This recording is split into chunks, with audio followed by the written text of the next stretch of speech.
उस्मान जब ये 7 साल के थे हमारे पास इंडस हॉस्पिटल में तशरीफ़ लाए कि इनके बाएं पाँव के अंदर एक सूजन है, यानी ख़ास किस्म का कैंसर है जो कि बहुत रेयरली यानी बहुत कम हड्डी में जाता है। मेरी तो कोई समझ में ही नहीं आ रहा था कि मैं इस तकलीफ़ को कैसे बर्दाश्त करूं और मेरा हंसता खेलता बच्चा इस कंडीशन में आ गया।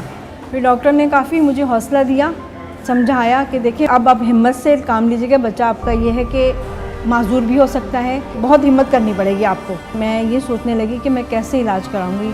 डॉक्टर ने कहा आप पैसों की फ़िक्र मत करें, हम आप लोग के साथ हैं, जो नहीं दे सकते वो भी वैसा इलाज कराएंगे और जो दे सकते हैं वो उनका इलाज भी वैसे ही होगा।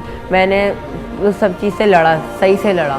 जब मेरी कीमोथेरेपी दी थी तो मैं टाइम पास करने के लिए ड्राइंग करता था और मेरी ड्राइंग इतनी अच्छी हो गई थी तो सब मेरी तारीफ़ें करते थे। काफ़ी सारे लोग मेरे फ्रेंड बन गए। जब मैं मेंटेनेंस पे आया, मेंटेनेंस पे आने के बाद थोड़ा सही होने लगा, मैं नॉर्मली होने लगा, मैं अपनी पुरानी ज़िंदगी में वापस से जाने लगा। मुझे इमेजिनेशन हुई हाँ यार मैं ठीक हो सकता हूँ। ज़ाहिर है क्योंकि इसकी हड्डी में कैंसर था और इसके बाद इसके पाँव के अंदर एक शॉर्टनिंग हो गई। मतलब फिर ट्रीटमेंट के बाद भी बच्चा फारिग हुआ, 2-3 साल तक हमारे पास आता रहा और अल्हम्दुलिल्लाह ही वाज डूइंग वेल कि इसकी डिजीज़ बिल्कुल डेड हो चुकी थी, बिल्कुल ठीक चल रहा था। लेकिन एक और मरहला आया, फिर इसकी पाँव में छोटी बड़ाई होने लगी, यानी एक पाँव जिसमें कैंसर था वो छोटा हो गया और जो दूसरा पाँव था वो बड़ा हो गया। तो फिर इसको पेन होना शुरू हो गया बहुत शदीद किस्म का।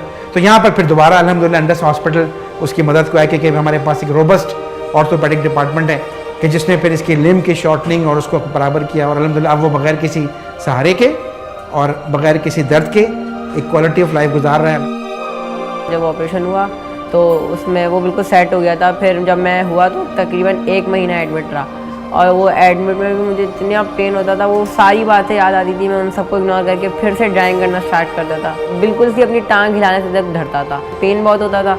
फिर डॉक्टर ने भी मुझे थोड़ा पनिश करा, उन्होंने कहा नहीं आप करेंगे वरना फिर हम आपके साथ बहुत बुरा करेंगे। तो मैं डर गया, फिर मैंने एक्सरसाइज करना स्टार्ट करी। अब वो सब कुछ चलता रहा। अब मैं बिल्कुल ठीक हो गया हूँ और फुटबॉल खेलना भी स्टार्ट कर दी। सब कुछ पहले ऐसा हो गया।